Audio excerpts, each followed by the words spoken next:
नमस्कार जोहार, आपका स्वागत है खबर छत्तीसगढ़ में। तो आइए जानते हैं छत्तीसगढ़ के हर छोटे बड़े शहर से 25 फटाफट बड़ी खबरों को। इससे पहले यदि आप वीडियो को लाइक नहीं किए तो लाइक कर दीजिए और चैनल में नए हैं तो चैनल को सब्सक्राइब कर लीजिए। और आप वीडियो को कहां से देख रहे हैं कमेंट बॉक्स में हमें जरूर बताइए।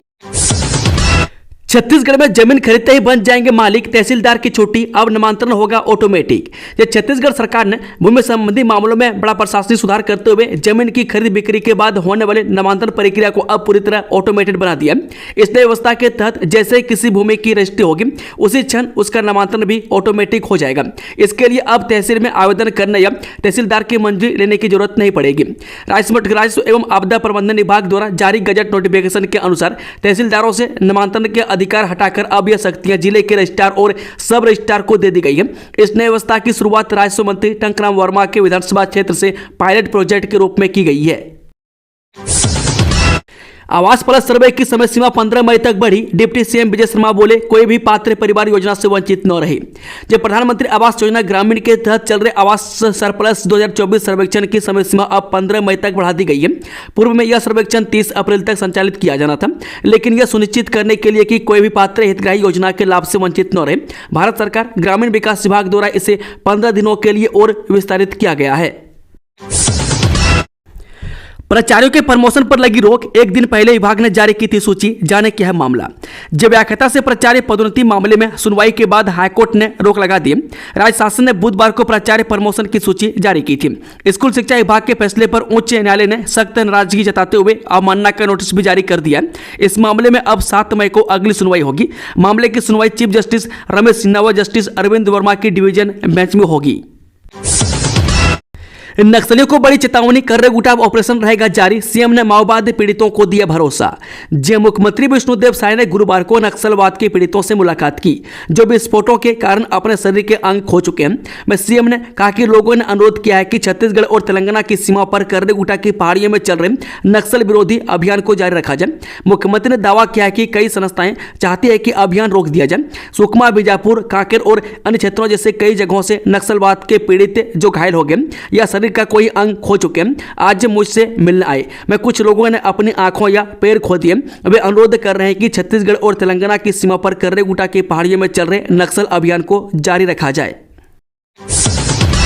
बेमेतरा में कोऑपरेटिव सोसाइटी में बड़ा खाद घोटाला आया सामने। ऐसे किया गया 24 लाख रुपए का गोलमाल। छत्तीसगढ़ के बेमेतरा जिले की सेवा सहकारी समितियों में घोटाले के मामले लगातार सामने आ रहे हैं। मैं कुछ दिन पूर्व सेगोना में 800 बोरी खाद घोटाले का मामला सामने आया था। मैं अब फिर से दूसरा मामला सामने आया है। इस बार समिति में 24 लाख से अधिक के फर्जी भुगतान का मामला सामने आया है। यह प्रकरण जिला मुख्यालय से लगभग 20 किलोमीटर दूर कन्हेरा सेवा सहकारी समिति का है, जहां के प्रभारी प्रबंधक चंद्रभान चंद्राकर के ऊपर नवनियुक्त समिति के अध्यक्ष लोक सिंह वर्मा ने गंभीर आरोप लगाए। इनकम टैक्स भुगतान के नाम पर सेविंग खाते से कृपाराम वर्मा के नाम पर व्यक्तिगत 24,91,390 रुपये का भुगतान किया गया। इसके अलावा और अन्य फर्जी भुगतान की बात सामने आ रही है। एनएसएस कैंप में नमाज पढ़ाने के मामले में बड़ी कार्रवाई। गुरु घासीदास केंद्रीय विश्वविद्यालय के प्रोफेसर दिलीप झा गिरफ्तार। जब बिलासपुर के गुरु घासीदास केंद्रीय विश्वविद्यालय में एनएसएस कैंप में नमाज मामले में बड़ी कार्रवाई हुई है। एनएसएस शिविर में नमाज पढ़वाने के मामले में प्रोफेसर दिलीप झा को पुलिस ने गुरुवार को गिरफ्तार कर लिया। प्रोफेसर दिलीप झा को पुलिस ने विवेचना में सहयोग नहीं करने और साक्ष्य प्रभावित करने के चलते गिरफ्तार किया। आरोप है कि गत 26 मार्च से 1 अप्रैल 2025 तक कोटा क्षेत्र के ग्राम शिव तराई में आयोजित 7 दिवसीय एनएसएस शिविर में शामिल हुए हिंदू छात्रों को भी जबरन नमाज पढ़वा दिया गया था। शिविर में कुल 159 छात्र शामिल हुए थे। आश्चर्य की बात यह है कि कैंप में सिर्फ 4 छात्र ही मुस्लिम समुदाय से थे। परीक्षा में पास हुआ बेटा तो स्कूल में लगवा दिए एयर कूलर, हर बार देते हैं कुछ खास। छत्तीसगढ़ के गरियाबंद जिले के फिंगेश्वर निवासी उत्तम साहू की सोच आज के भागदौड़ भरे और दिखावे वाले समाज के लिए एक प्रेरणा बन गई है। बात बहुत बड़ी पर भावना बहुत गहरी है। मैं जब उत्तम साहू के बेटे नारायण साहू ने सरकारी कन्या प्राथमिक विद्यालय फिंगेश्वर में कक्षा 4 की वार्षिक परीक्षा में A ग्रेड के साथ प्रथम स्थान हासिल किया तो घर में मिठाई नहीं बांटी और न ही किसी होटल में पार्टी हुई, बल्कि पिता सीधे स्कूल पहुंचे और शिक्षकों के सामने रख एक एयर कूलर और एक वाटर कैन का तोहफा रख दिया।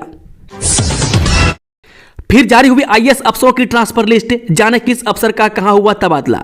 छत्तीसगढ़ में एक बार फिर से आईएएस अफसरों की ट्रांसफर लिस्ट जारी हुई है। इस बार 4 सीनियर आईएएस अफसरों का सरकार ने तबादला किया। आइए जानते हैं किस अफसर को कहां भेजा गया। प्रदेश में एक बार फिर से प्रशासनिक सर्जरी हुई है। यहां हाल ही में आईएएस अफसरों का ट्रांसफर हुआ था।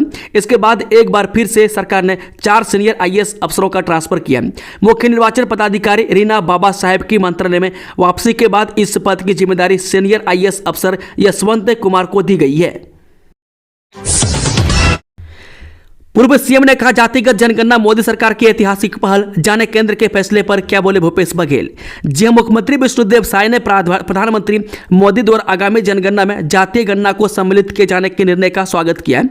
उन्होंने इस निर्णय को सामाजिक सद्भाव और समावेशी विकास की दिशा में ऐतिहासिक एवं दूरदर्शी पहल बताया। मुख्यमंत्री साय ने कहा कि प्रधानमंत्री मोदी जी ने जातियों की गणना को आधिकारिक रूप से जनगणना में सम्मिलित करने का जो निर्णय लिया वह प्रशंसनीय और अभिनंदनीय है। छत्तीसगढ़ में कांग्रेस को बड़ा झटका, 5 पार्षदों ने पार्टी से दिया इस्तीफा। नेता प्रतिपक्ष की नियुक्ति को लेकर है विवाद। छत्तीसगढ़ कांग्रेस में आपसी कलह अब खुलकर सामने आ रही है। वहीं नगर निगम के नेता प्रतिपक्ष को लेकर मचे बवाल के बीच बुधवार को कांग्रेस के 8 में से 5 पार्षदों ने पार्टी की सदस्यता से इस्तीफा दे दिया। दरअसल छत्तीसगढ़ प्रदेश कांग्रेस कमेटी ने आकाश तिवारी को नेता प्रतिपक्ष घोषित किया। इसी बात को लेकर विवाद मचा हुआ है। जबकि निगम बजट के पहले शहर जिला कांग्रेस कमेटी ने संदीप साहू को नेता प्रतिपक्ष घोषित किया था। भर्ती में बड़ा उलटफेर, जिनके लिए बीएड टीचर से हटाई गई वही ज्वाइनिंग में नदारत। 40% डीएलएड अभ्यर्थी नौकरी लेने पहुंचे ही नहीं। छत्तीसगढ़ में सहायक शिक्षक भर्ती को लेकर बड़ा मोड़ सामने आया। हाईकोर्ट के आदेश के बाद 2621 बीएड डिग्रीधारी उम्मीदवारों को सहायक शिक्षक के पद से हटाकर उनकी जगह डीएलएड अभ्यर्थियों को नियुक्ति करने की प्रक्रिया शुरू की गई थी। लेकिन जब इन अभ्यर्थियों को भर्ती के लिए बुलाया गया तो करीब 40% डीएलएड उम्मीदवार ज्वाइनिंग के लिए पहुंचे ही नहीं। रायपुर में तेज आंधी तूफान का कहर, कहीं सड़क पर गिरा शेड तो कहीं पंडाल टूटकर हुआ तहस नहस, कई इलाकों में गिरे पेड़। छत्तीसगढ़ में मौसम का मिजाज बदला हुआ है। रायपुर, बिलासपुर, दुर्ग, महासमुंद सहित प्रदेश के कई जिलों में तेज आंधी तूफान के साथ बारिश हो रही है। वहीं राजधानी रायपुर में तेज अंधड़ के साथ बारिश हुई। इसी बीच राजधानी के कई इलाकों में पेड़ टूटने, बैनर और शेड गिरने की खबर भी सामने आ रही है। रायपुर के देवेंद्र नगर चौक स्थित सड़क पर बना शेड टूटकर नीचे गिर गया, जिसकी चपेट में एक कार के साथ अन्य वाहन भी आ गए। इस हादसे में कुछ लोगों के घायल होने की खबर है। छत्तीसगढ़ में मई के पहले सप्ताह आंधी बारिश का अलर्ट, कई जिलों में तापमान में गिरावट, ओलावृष्टि से मौसम हुआ सुहाना। छत्तीसगढ़ में गर्मी के मौसम के बीच मौसम का मिजाज पूरी तरह बदल गया। मई के पहले सप्ताह में रायपुर, बिलासपुर, दुर्ग, कबीरधाम और बस्तर संभाग सहित कई जिलों में तेज हवाओं, बारिश और ओलावृष्टि के कारण तापमान में उल्लेखनीय गिरावट दर्ज की गई है। मौसम विभाग ने राज्य के कई हिस्सों में अगले 4 दिनों तक आंधी और बारिश का अलर्ट जारी किया है। मुख्यमंत्री विष्णुदेव साय ने न्यूरो स्पाइन रिहेबिलिटेशन सेंटर का किया शुभारंभ। जे मुख्यमंत्री विष्णुदेव साय ने आज राजधानी रायपुर के कमल विहार में अत्याधुनिक न्यूरो स्पाइन रिहेबिलिटेशन सेंटर का विधिवत उद्घाटन किया। मुख्यमंत्री साय ने अस्पताल परिसर का भ्रमण कर उपलब्ध आधुनिक सुविधाओं का अवलोकन किया। इस दौरान उन्होंने भर्ती मरीजों से मिलकर उनके स्वास्थ्य की जानकारी भी ली। मुख्यमंत्री साय ने कहा कि छत्तीसगढ़ स्वास्थ्य सेवाओं के क्षेत्र में निरंतर प्रगति कर रहा है। राज्य की रजत जयंती वर्ष में हम ये गर्व से कह सकते हैं कि आज छत्तीसगढ़ चिकित्सा के क्षेत्र में एक नई पहचान बना रहा है। पटवारी को रिश्वत लेते हुए एंटी करप्शन ब्यूरो ने रंगे हाथ पकड़ा, 20,000 की मांगी थी घूस। छत्तीसगढ़ के सूरजपुर में जमीन के नामांतरण और सीमांकन के नाम पर रिश्वत मांगने वाले एक पटवारी को एंटी करप्शन ब्यूरो की टीम यानी कि एसीबी ने रंगे हाथ पकड़ लिया। मामला सूरजपुर जिले के नयनपुर क्षेत्र का है, जहां एक स्थानीय व्यवसायी से 20,000 रुपए की रिश्वत मांगने के आरोप में पटवारी को गिरफ्तार किया गया। जानकारी के मुताबिक पीड़ित व्यवसायी की जमीन से जुड़े नामांतरण और सीमांकन के मामले में पटवारी भानु सोनी लगातार कार्य को संपन्न करने हेतु टाल मटोल कर रहा था, जिसके पश्चात पटवारी ने उक्त कार्य को करने हेतु 20,000 रुपये देने पर तत्काल उसके कार्य को संपन्न करने की बात की, जिसके पश्चात पीड़ित व्यवसायी के द्वारा उक्त मामले की शिकायत करने एसीबी तक पहुंच योजना बनी और जैसे ही पैसे सौंपे गए वैसे ही एसीबी की टीम ने पटवारी को उसके कार्यालय में ही धर दबोचा।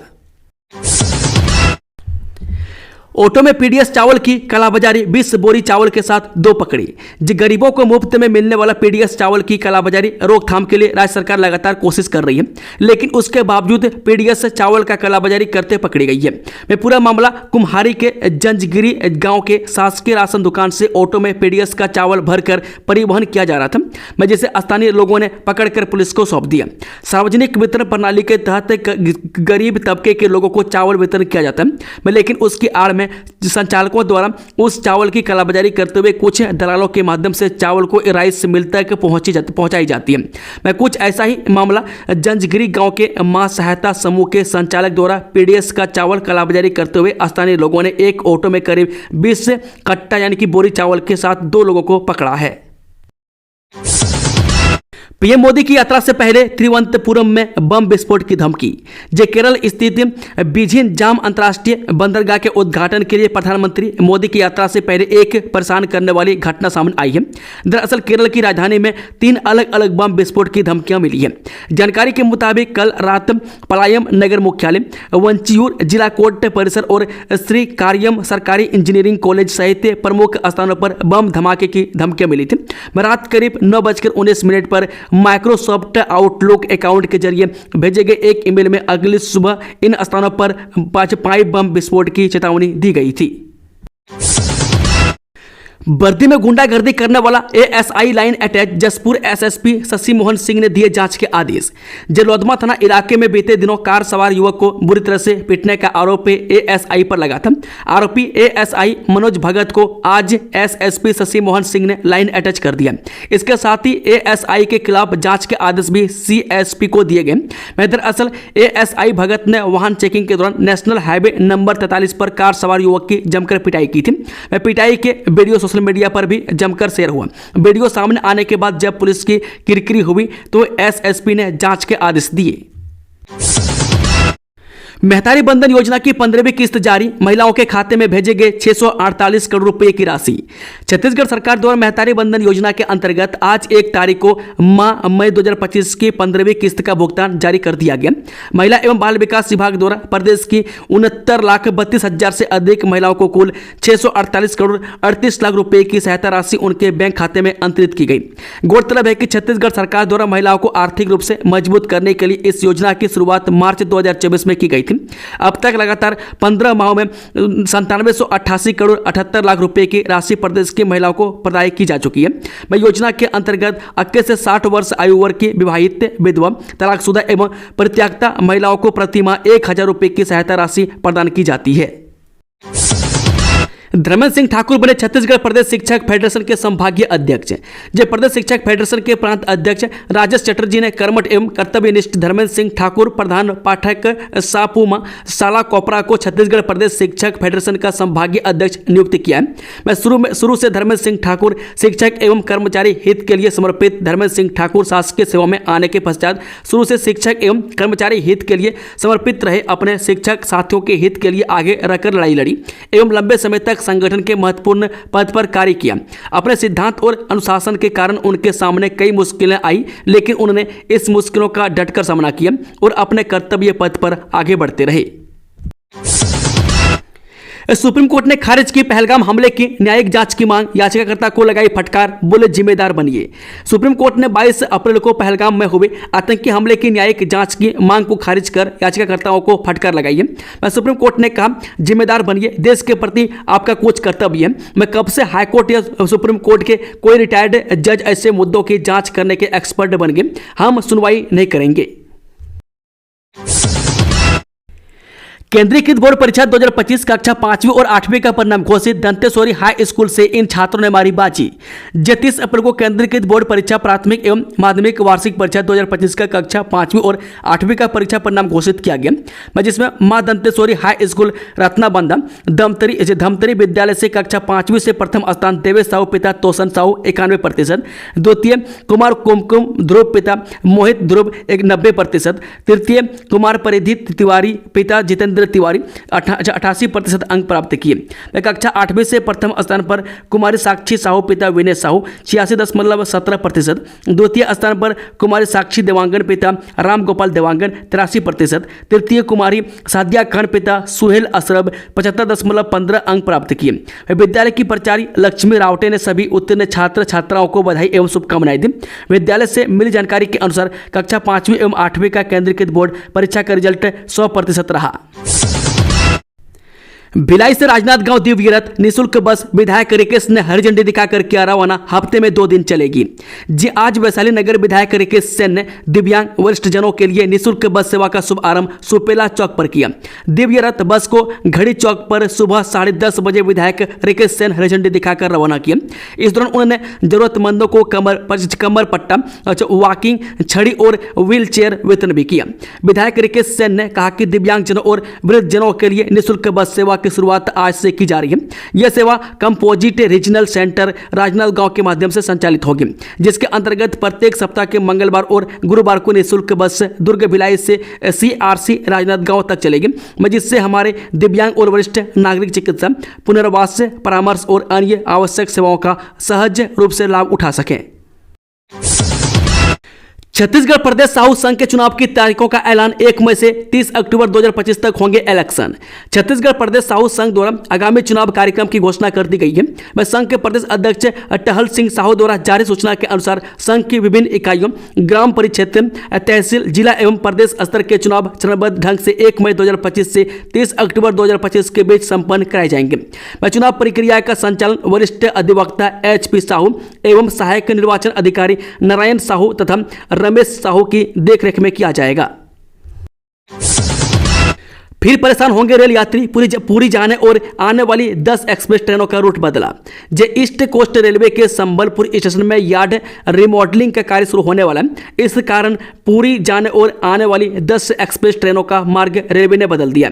परिवर्तित मार्ग सरला जंक्शन संबलपुर सिटी के स्थान पर इस रूट की कई ट्रेनें सरला जंक्शन संबलपुर सिटी होकर चलेंगी, जहां से ट्रेनों का मार्ग परिवर्तित होगा। संबलपुर और संबलपुर शहर के बीच की दूरी लगभग 6 किलोमीटर रहेगी।